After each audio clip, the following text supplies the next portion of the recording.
Imperatives are verb forms used to give commands, instructions, or requests. They can express a direct order or suggest an action to be taken. Imperatives can be positive or negative.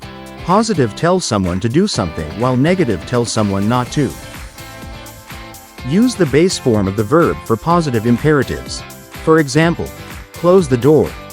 For negative imperatives, use do not or don't, followed by the base form. Example: do not touch that. Imperatives can be used for giving commands, such as finish your homework, and making requests like please help me with this. Add please to make commands more polite. For instance, please close the window. To suggest actions including both speaker and listener, use let's. For example, let's go to the park. Examples of positive imperatives include read this book. Negative examples are don't be late. Imperatives are straightforward for giving orders, requests, and instructions. Practice them to enhance your communication skills. For more grammar and vocabulary tips, just follow me and subscribe. Thanks for watching.